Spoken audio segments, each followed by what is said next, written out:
东瀛有多远？芒率难丈量。袈裟作舟帆，袈裟作舟帆，风雨莫阻挡。何时往生死？宏愿心中藏，普度众生苦，普度众生苦，悲悯万里长。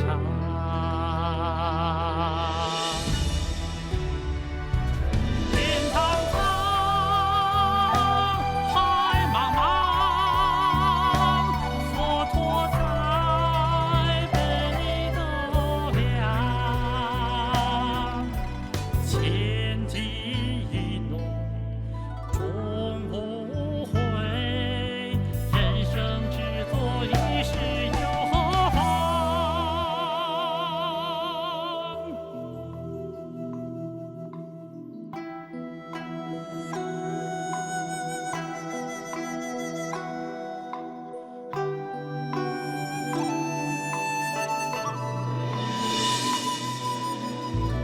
何时往生死？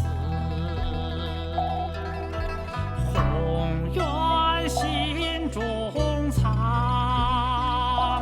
普度众生苦，普度众生苦，悲悯万里长。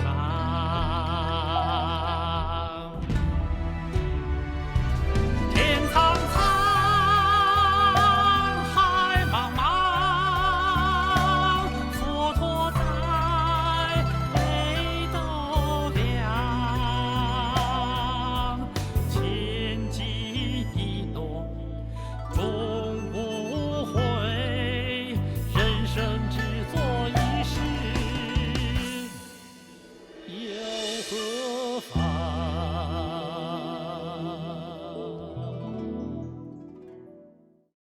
？Tập 9.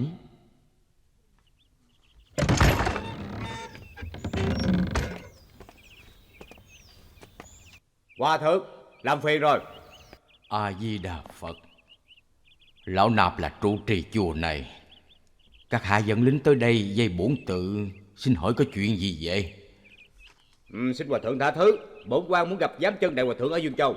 Bần tăng chính là giám chân. Có chuyện gì vậy? Ồ, đại hòa thượng, chúng tôi dân lệnh hộ tống ngài trở về Dương Châu. Hả? Về Dương Châu?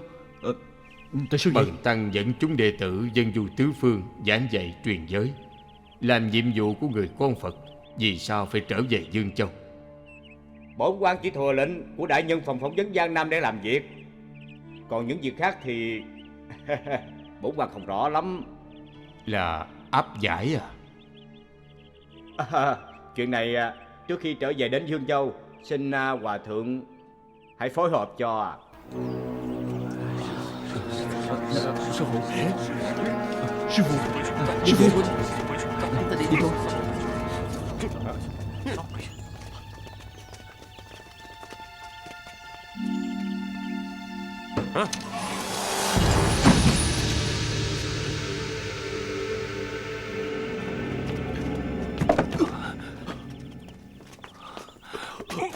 Vinh Duệ, Vinh Duệ, ngươi làm sao vậy? Vinh Duệ, Vinh Duệ. Vì sao vậy? Gì vậy?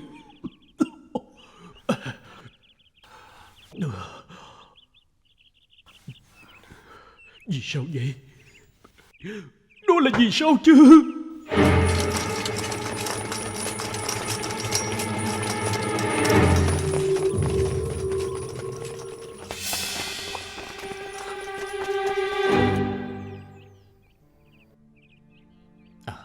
Này các con,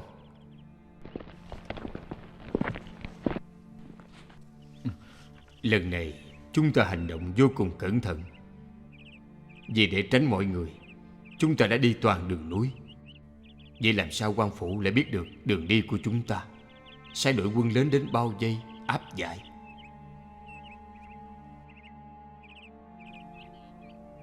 Sư phụ, có khi nào là do Pháp Tấn mua thuyền ở Phúc Châu đã gặp chuyện gì rồi nên mới như vậy?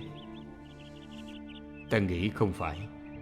Nếu như Pháp Tấn gặp chuyện thì khi nói chuyện quan sai đã nhắc đến.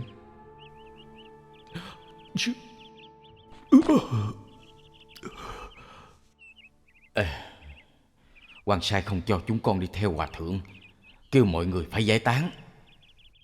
Lại bắt mọi người phải chịu liên lụy rồi. Xin đại hòa thượng đừng quá lo lắng. Chúng ta trở về mỗi người một con đường. Xem ra chúng ta chỉ có thể gặp nhau ở Dương Châu mà thôi. Việc đến nước này, ta cũng chẳng còn tiền đưa cho các vị dùng đi đường. Sư phụ đừng lo lắng quá. Chúng con đều có tay nghề, đi đến đâu cũng có thể tìm được việc làm, thì làm gì có chuyện thiếu tiền. Xin sư phụ đừng quá lo lắng cho chúng con. Biểu ca, muội phải về trước. Huynh nhớ tự bảo trọng đó.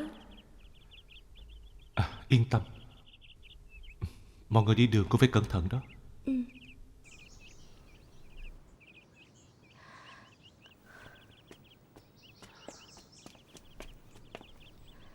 Sư phụ,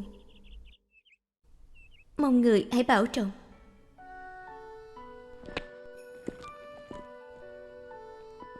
Quỳnh Hoa, đứng dậy đi.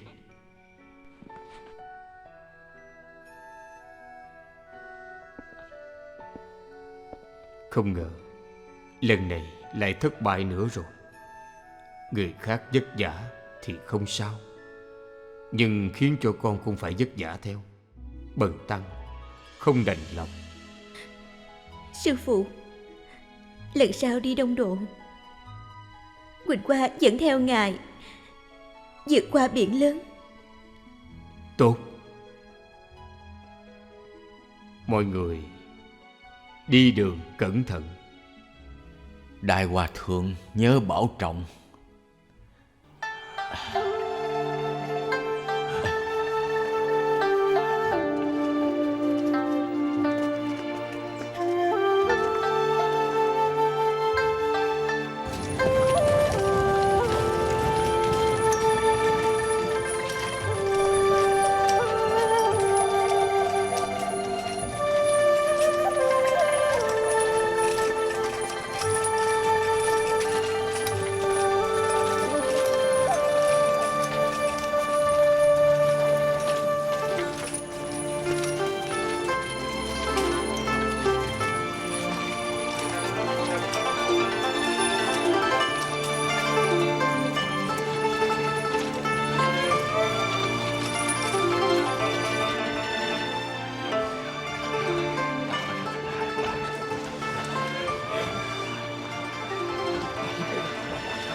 Đệ tử Linh Hữu bái kiến sư phụ. Các đệ tử đứng dậy đi.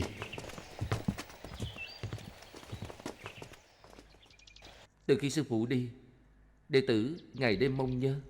Ta cũng rất nhớ các con. 2 năm không tin tức gì, con cứ tưởng sư phụ đã tới Nhật Bản rồi. Nhưng thật không ngờ. đệ tử bái kiến đại hòa thượng. Sư phụ, cuối cùng ngày về rồi. Sư phụ. A Di Đà Phật. A Di Đà Phật. A Di Đà Phật, Bồ Tát che chở. Cuối cùng chúng con đã gặp được sư phụ. Sư phụ. Chúng Lâu con quá không gặp. Xin chào. Sư huynh, Xin chào. sư huynh Sư huynh đã về rồi. Mừng quá không gặp sư huynh. Sư huynh thế nào rồi? Đã rất mừng sư huynh về. Mời sư huynh về đi. Chúng ta đi thôi. Đi.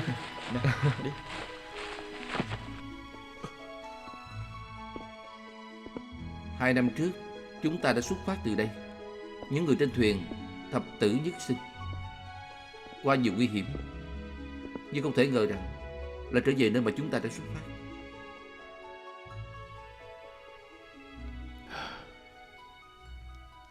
Những vị tăng đi theo đó thì cứ để cho họ trở về ngôi chùa của chính họ.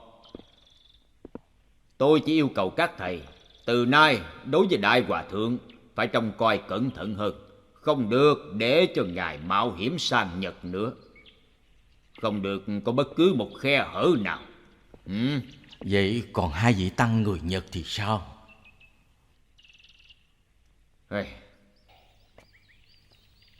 Hai người này thật là phiền phức. Chuyện đi Đông Độ đã thất bại rồi. Làm thế nào để sắp xếp cho hai vị tăng người Nhật đó? Tôi nghĩ phải nên hỏi ý kiến của đại hòa thượng mới được. Cũng được. Tôi nghĩ gặp phải khó khăn to lớn như vậy, người có quyết tâm đến đâu thì cũng khó mà lấy được tinh thần. Hơn nữa đại hòa thượng là vị tuổi đã ngoài 60, muốn sang Đông Độ nói thì dễ lắm.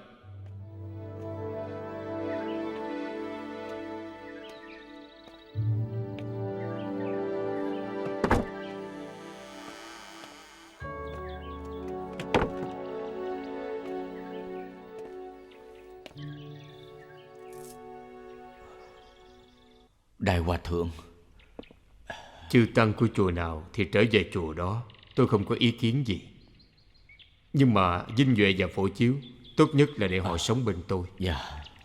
Chuyện sang Đông Độ đã không thành, tôi muốn dạy cho họ một số giới luật, sao chép ít kinh sách. Đại hòa thượng muốn giữ họ lại bên mình, để tôi tới xin quan đại nhân coi thử xem thế nào. Cảm ơn, làm phiền đến ngài quá. Đại hòa thượng có thể ở lại bổn tự là vinh dự lớn của bổn tự rồi. Nếu có nhu cầu gì xin ngài đừng ngại, tất cả mọi chuyện tôi đã sắp đặt chu đáo. Tôi có một chuyện này mà suy nghĩ mãi không ra. Xin đại hòa thượng cứ nói. Lần này phòng phỏng vấn Giang Đông, vì sao phải đuổi theo ngàn dặm để áp giải tôi về Dương Châu? Đại hòa thượng không biết đó thôi. Chuyện này là do Linh Hữu đệ tử ngài vất vả lên kế hoạch đó. Linh Hữu? Ông ấy lên kế hoạch như thế nào? Linh Hữu nghe một vị tăng tới từ Việt Châu nói rằng quý vị đã gặp đá ngầm thuyền bị chìm, sống trên hoang đảo, được Thái thú Minh Châu giúp đỡ. Ông ấy đau khổ vô cùng. Lại nghe ngài cứ ở khu Triết Đông, không chịu trở về Dương Châu. Ông ấy đoán đại hòa thượng ở đó để tìm cơ hội sang Đông Độ lần nữa, cho nên mới nhờ các vị hòa thượng ở Dương Châu kết hợp viết giấy trình lên, cầu xin quan phủ ra tay ngăn cản ngài. Phủ Dương Châu mang bản cáo trạng trình lên phòng phỏng vấn Giang Đông, cho nên mới được quân lính ngàn dặm đuổi theo, long trọng hộ tống đại hòa thượng trở về Dương Châu. Đại hòa thượng. Đại hòa thượng.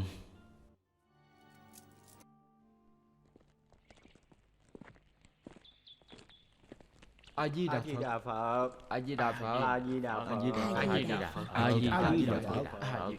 A Di Đà Phật. A Di Đà Phật. Thưa tọa, A Di Đà Phật. hôm nay là ngày gì vậy? Sẽ đông người đến chùa lễ Phật vậy? Tin Giáp Chân đại sư trở về Dương Châu truyền đi khắp nơi, hàng ngày đến chùa Xuân Phúc để chúc mừng, và khách đến cúng dường không dứt. Sư phụ đâu rồi? Tôi cũng đang đi tìm đây. Chúng tôi muốn gặp đại hòa thượng. Chúng tôi muốn gặp đại hòa thượng. Cho chúng tôi gặp đại hòa thượng đi. Chúng tôi muốn gặp đại hòa thượng mà. Xin đa tạ.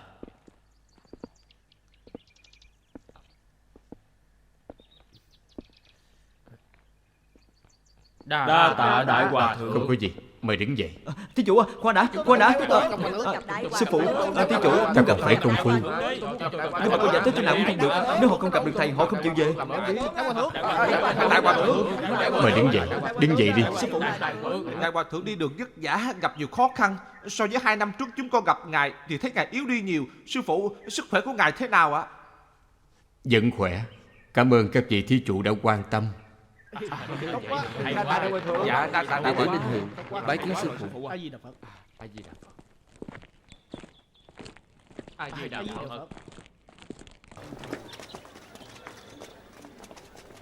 Nè, Tư Thác à, thì qua đây. Làm gì? Qua đây. Làm gì? Thầy qua đi mà. Qua đây. Chuyện gì vậy? Sư phụ làm sao vậy? Làm sao là sao? Có phải sư phụ đang giận tôi đúng không? Nếu như sư huynh không báo quan thì chúng tôi cũng không bị áp giải về đây. Bây giờ có thể đang ở Nhật rồi. Đây là suy nghĩ của thầy thôi. Quý vị lên được thuyền, không may gặp phải gió bão thì sao? Không may thuyền lại chìm xuống biển thì làm sao chứ? Con đường biển từ đại đường đến quốc đảo Nhật đó không phải là đường bằng dễ đi. Kỳ thật, cái đội thuyền của đoàn sứ giả Nhật Bản mỗi lần đều xuất phát rầm rộ, nhưng chưa chắc tất cả đều vào bờ. 10 lần có 3-4 lần bỏ thân ngoài biển khơi rồi. Thầy là người đệ tử, chẳng lẽ không suy nghĩ thử xem, sư phụ chúng ta tuổi đã ngoài 60 rồi, làm sao có thể đem sinh mạng ra để mạo hiểm như thế được chứ? Suy nghĩ của huynh cũng đúng, nhưng mà suy nghĩ của sư phụ lại đúng hơn. Tôi thấy việc sang Nhật của sư phụ không riêng vinh duệ phổ chiếu cổ động, còn có các thầy luôn theo bên sư phụ nữa, cũng chẳng làm được gì tốt cả. Huynh, sư huynh nói rất hay, nhưng tôi nghĩ huynh cũng đã làm cho sư phụ khổ tâm không ít. Tôi bắt sư phụ phải khổ tâm cái gì chứ? Để cho binh lính áp giải về đó không phải là khổ tâm sao? Đó là hộ tống sư phụ, thầy có hiểu không? Có cách hộ tống sư phụ như vậy à? Nhưng nếu không làm vậy thì bây giờ sư phụ có thể về lại được Dương Châu không? Sư huynh, tôi cảm thấy huynh luôn cho mình là đúng. Tôi cho là mình đúng đó. Đúng, huynh cũng giống như mấy người kia vậy, trăm phương ngàn kế ngăn cản sư phụ đông độ, tất cả đều chỉ đứng trên lập trường ích kỷ của riêng mình. Thầy nói gì?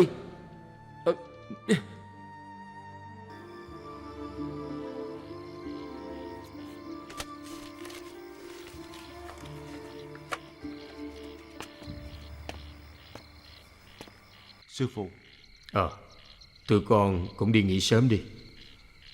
Dạ. Dạ.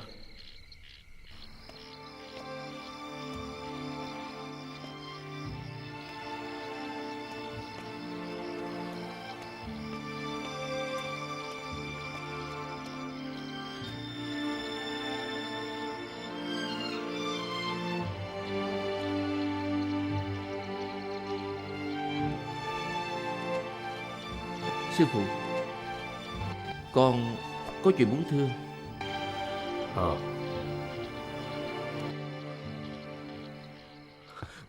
Sư phụ, Linh Hữu một lòng một dạ lo cho sức khỏe của người. Làm người đệ tử, con không đành lòng nhìn thấy sư phụ chịu khổ nhọc được. Vậy à? Thầy về nghỉ trước đi.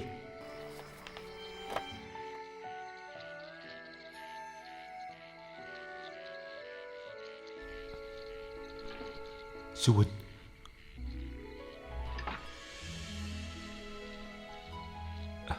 Huynh về nghỉ trước đi.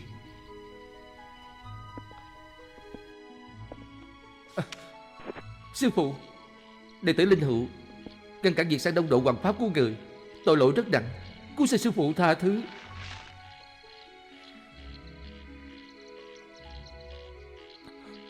Nhưng mà sư phụ nên hiểu tâm tư của đệ tử.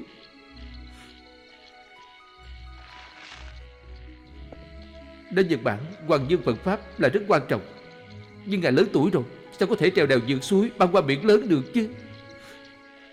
Sư phụ là vị trong luật tông ở giang hoài, lỡ có chuyện gì đệ tử chúng con không còn mặt mũi nào sống trên cõi đời này nữa.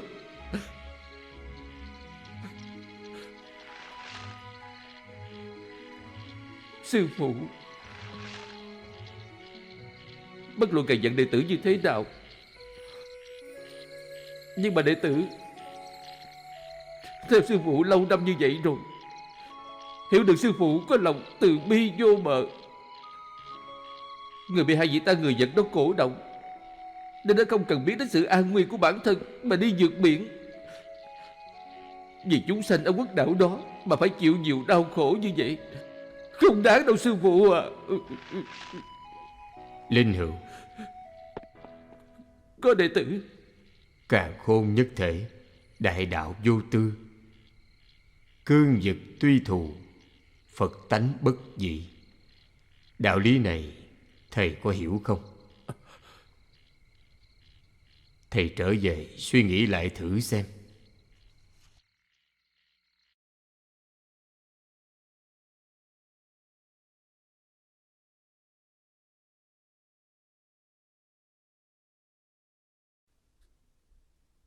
Dạ.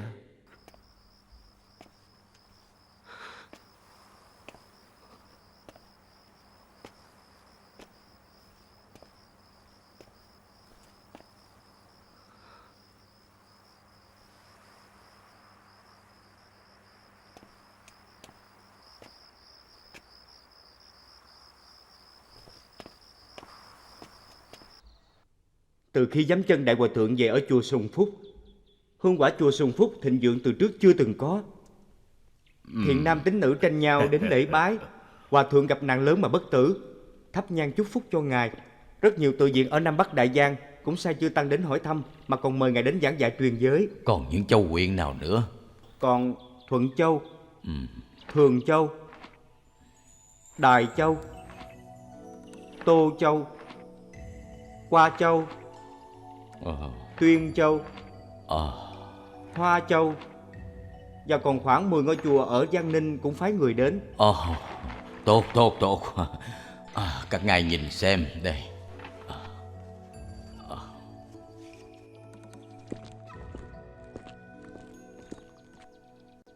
Đại nhân, từ khi giám chân Hòa Thượng về ở chùa Sùng Phúc này tới nay, khách hành hương tới lễ bái chùa Sùng Phúc từ sáng tới tối không dứt.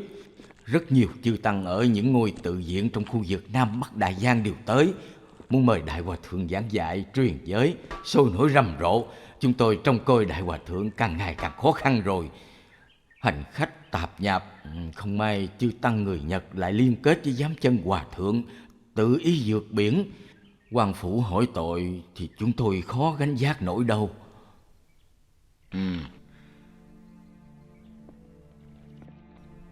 Vậy các thầy có cách nào hay hơn không?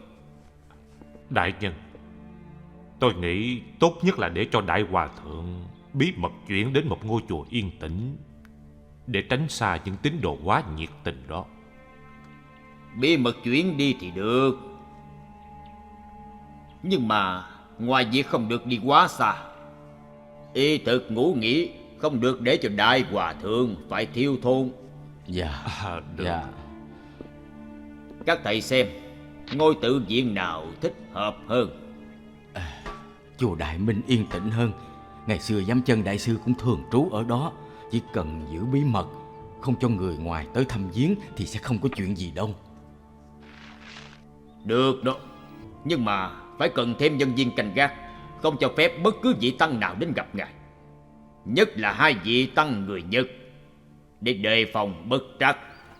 Dạ, thưa đại nhân. Đại Hòa Thượng, lâu quá rồi ngài không được ngắm cảnh sông nước ở Dương Châu, có đúng không? Từ khi Đại Hòa Thượng trở về sống ở chùa của tôi, bần tăng lo không chu đáo, thật là vất vả cho ngài. Không có, làm phiền ngài thôi. Không dám. Quan phủ sợ Đại Hòa Thượng lại sang Đông Độ lần nữa, nhiều lần hạ lệnh cho chùa phải trông coi ngài cẩn thận, nhất là không cho người ngoài tới thăm. Nhưng họ đâu có biết rằng Đại Hòa Thượng đạo cao đức trọng. Họ tới chúc mừng, chúng tôi không thể nào ngăn cản họ lại được. Phải đối diện với áp lực lớn như vậy, bần tăng cũng không biết phải làm thế nào. Nhưng mà tất cả chỉ là tạm thời thôi, xin Đại Hòa Thượng hiểu cho. Không cần phải nói, bần tăng cũng hiểu được nỗi khổ tâm của ngài. A Di Đà Phật.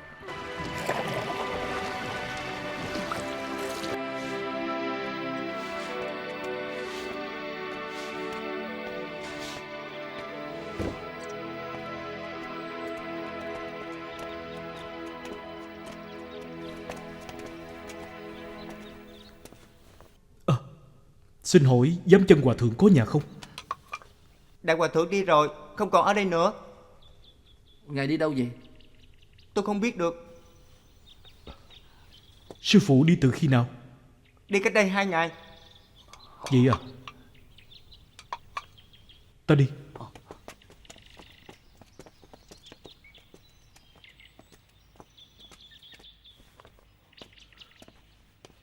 Không được, các thầy làm vậy chẳng phải giam lỏng sư phụ rồi sao? Sao lại là giam lỏng? Chỉ là để ngài tránh xa quần chúng tịnh dưỡng vài ngày thôi. Vậy thì tại sao lại sai lính gác chùa Đại Minh lại chứ?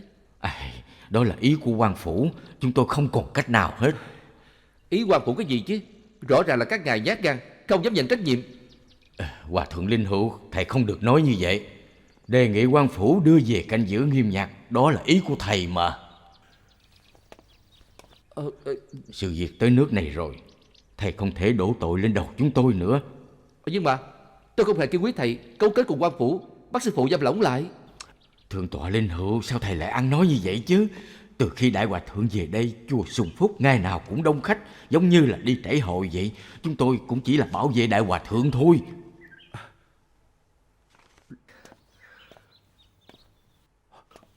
Lúc đầu là tôi có ý tốt, sợ sư phụ lớn tuổi vượt biển, sống chết khó lường. Xin quan phủ ra tay khuyên ngài trở về nghỉ ngơi tuổi già. Nhưng mà bây giờ các thầy làm như vậy chẳng phải là bảo vệ sư phụ, mà là đang hại ngài, đang làm tổn thương rất lớn đối với thân và tâm của sư phụ đó. Chúng tôi không còn cách nào mới làm như vậy. Phòng phỏng vấn nhiều lần răn đe chúng tôi, nếu như đại hòa thượng âm thầm ra đi sang Nhật Bản thì sẽ hỏi tội chúng tôi. Lỡ không may có chuyện gì thì trách nhiệm ai gánh vác nổi đây? Đúng vậy. Đủ rồi. Đừng đang những lý do đường đường chính chính đó để bao che cho sự nhút nhát của chính mình. A Di Đà Phật.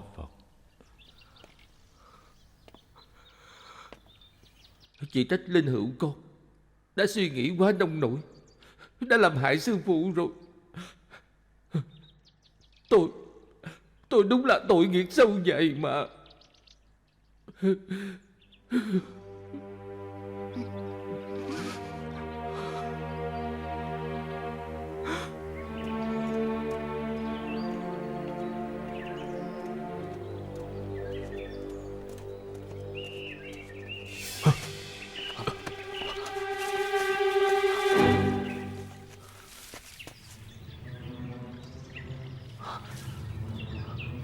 Vinh Duệ à, sao lại như vậy?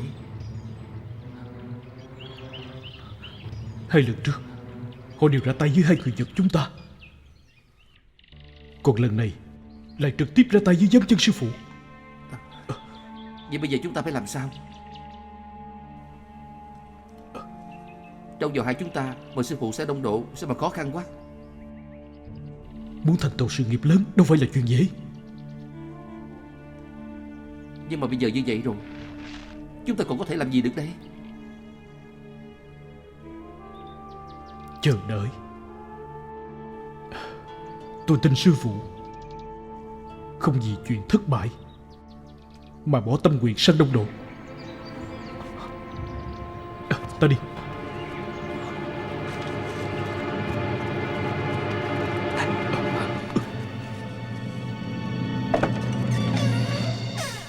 Từ Ngạn. Sư huynh lại đến nữa hả? Tôi tới thăm sư phụ. Nè Sư phụ.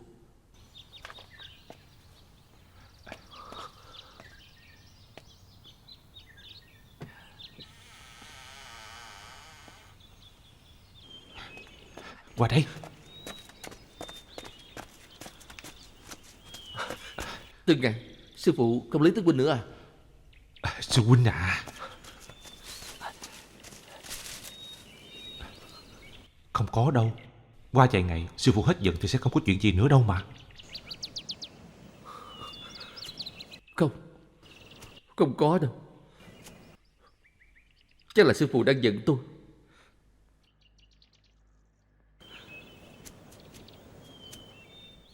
Là tôi đã hại sư phụ thê thảm rồi. Sư huynh à, đề nghị sư huynh cũng có ý tốt mà thôi. Sư đệ, để có thể hiểu được tâm trạng của huynh không?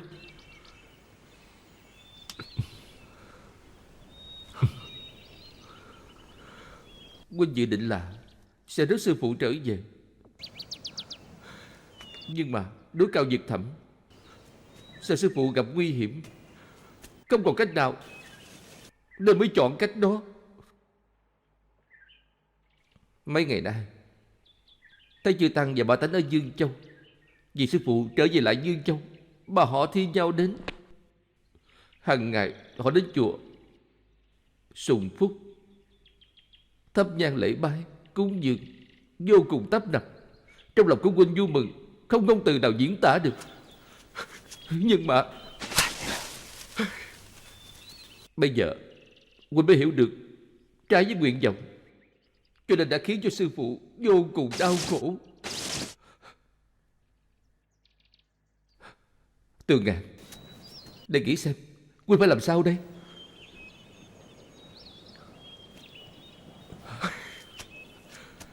Bây giờ sự việc đã rồi, huynh có chết đi cũng không thể nào bù đắp lại được.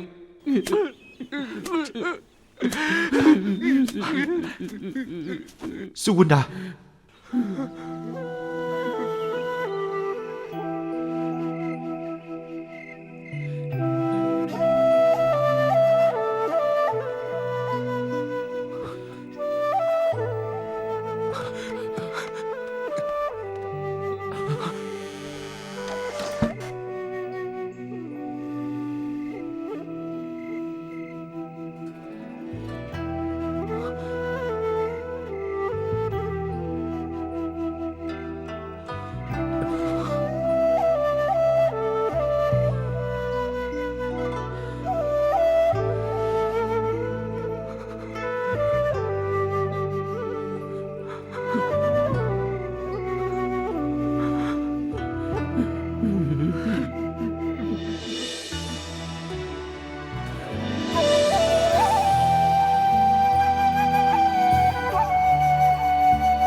sư huynh à, đã qua canh tư rồi, sư phụ cũng đã nghỉ ngơi, hay là huynh về đi hả? Mỗi đêm tôi đều từ chùa Hưng Long đến đây để sám hối với sư phụ. Không qua canh năm thì không về, cho đến ngày nào sư phụ hết giận mới thôi. Sư huynh Linh Hữu, huynh hãy về nghỉ đi.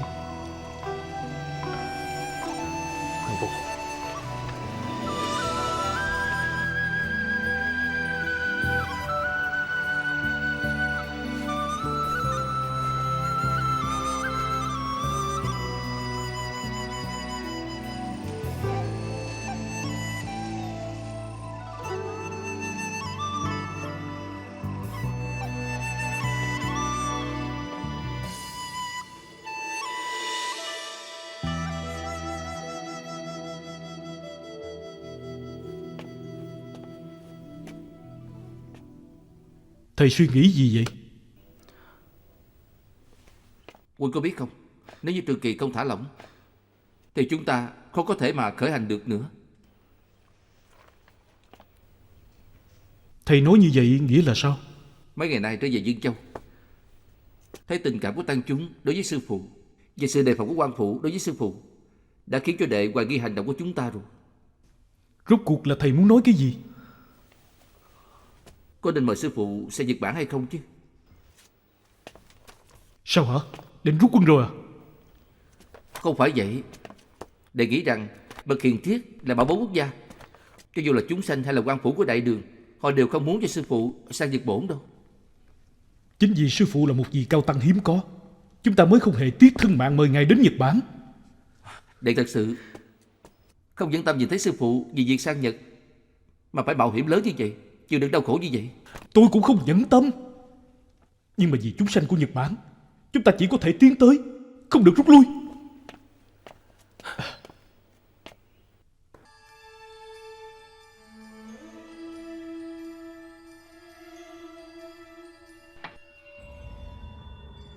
Phổ Chiếu, thầy quên Kumala Thập đã đến Trường An như thế nào rồi sao? Đó là chuyện hơn 300 năm về trước, làm sao để quên được. Huynh thử nghĩ xem, ngày này chúng ta có thể đọc được hơn 300 cuốn kinh Phật rất hay. Đây là ngày Kumala Thập sau khi tới Trường An phiên dịch và chỉnh lý. Đúng vậy. Khi đó là thời tiền Tần Quốc vương Phù Kiên.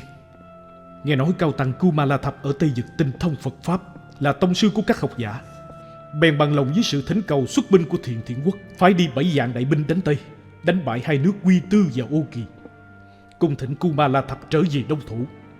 Đáng tiếc sao, đi đến nửa đường Phù Kiên mất nước mà chết. Hậu Tần Quốc vương Diêu Hưng tiếp tục mời ngài, lại phái đại binh sang đánh Tây, đánh bại Lữ Long của Hậu Lương. Sau đó mới nghênh tiếp được Kumala Thập đến Trường An, tiếp đón bằng nghi lễ quốc sư.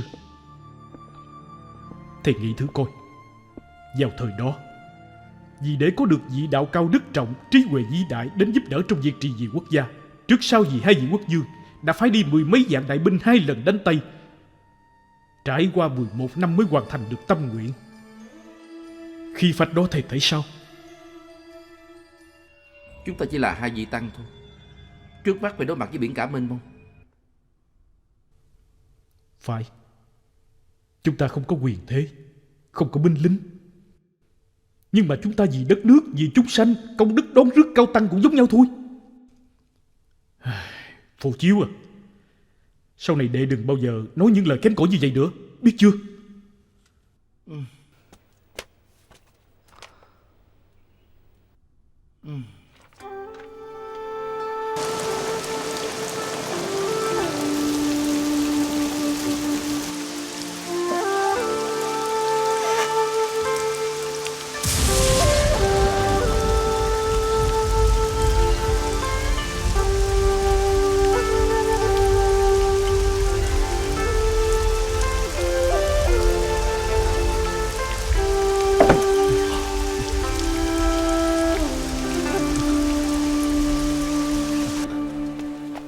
Sư phụ, trời mưa rồi.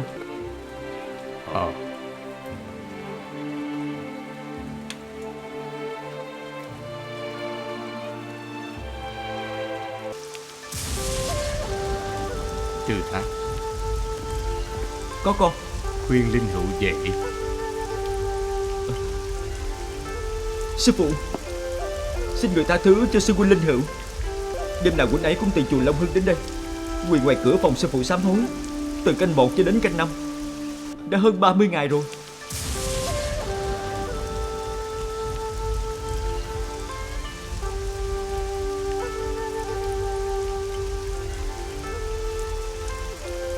Đưa dù và khuyên thầy ấy về đi. Dạ sư phụ.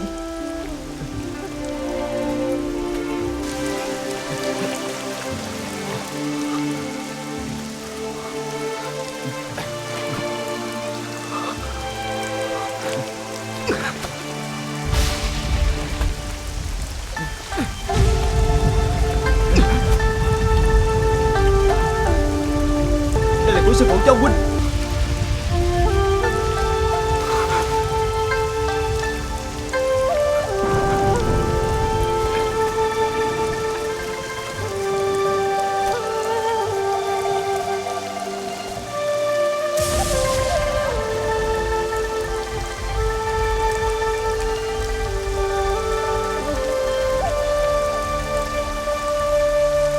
Sư huynh, huynh về đi. Không, sư phụ không hết giận thì tôi sẽ không về. Sư phụ là người khoan dung độ lượng, cho người hết giận rồi, người sẽ tha thứ cho huynh. Sư đệ không cần phải lo cho tôi, cẩn thận bị cảm lạnh đó. Không, huynh không đi, đệ cũng không đi, đệ quỳ với huynh.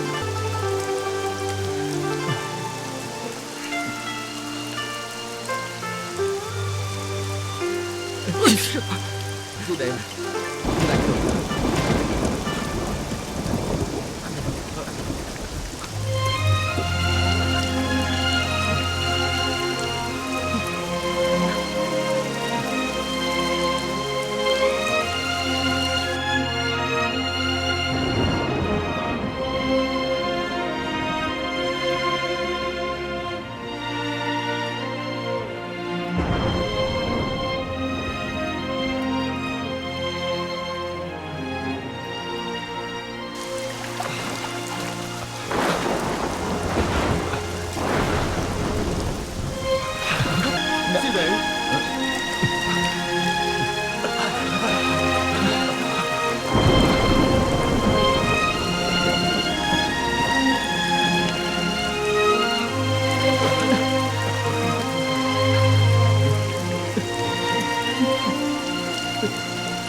Tôi dẫn họ đến thăm Đại Hòa Thượng.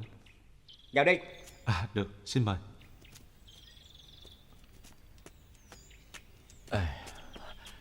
Sư phụ. Bái kiến sư phụ. Bái kiến sư phụ. Châu cư sĩ, Quỳnh Hoa, từ ngày hai cha con về có khỏe không? Dạ khỏe. Sư phụ, tại sao họ có thể đối xử với ngài như vậy được chứ? Không sao đâu. Nói là bảo vệ, thực ra là giam lỏng đó. Sư phụ, bây giờ Pháp Sư Linh Hữu cũng vô cùng ân hận rồi. Đêm nào ngày ấy cũng quỳ trước phòng ngài sám hối hết. Tôi có thể hiểu được việc làm của Linh Hữu, nhưng mà Linh Hữu có thể hiểu được tâm nguyện của tôi không? Sư phụ, thật ra thầy ấy cũng có ý tốt thôi, nhưng ai có thể ngờ sự việc lại quá thành như vậy. Bây giờ người tôi lo lắng nhất là Pháp Tấn. Không biết giờ này thầy ấy đang ở đâu.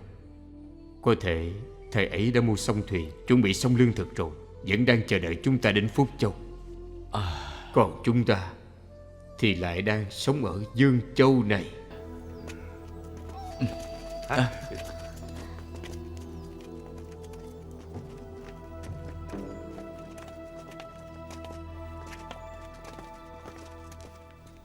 Xin chào Đại Hòa Thượng.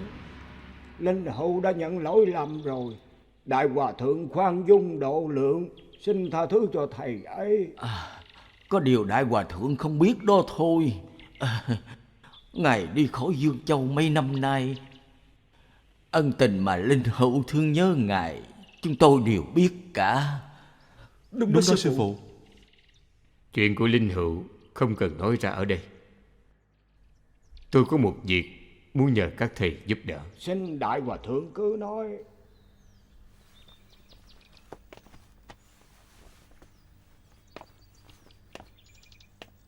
Pháp Tấn chùa Bạch Tháp từ Phúc Châu đã trở về chưa? Tôi rất nhớ thầy ấy. Đại Hòa Thượng yên tâm, bần tăng cho người đi hỏi thăm. Nếu như thầy ấy đã về đến Dương Châu thì kêu thầy ấy đến chùa Đại Minh ngay. Vậy thì tốt, làm phiền ngài. A Di Đà Phật.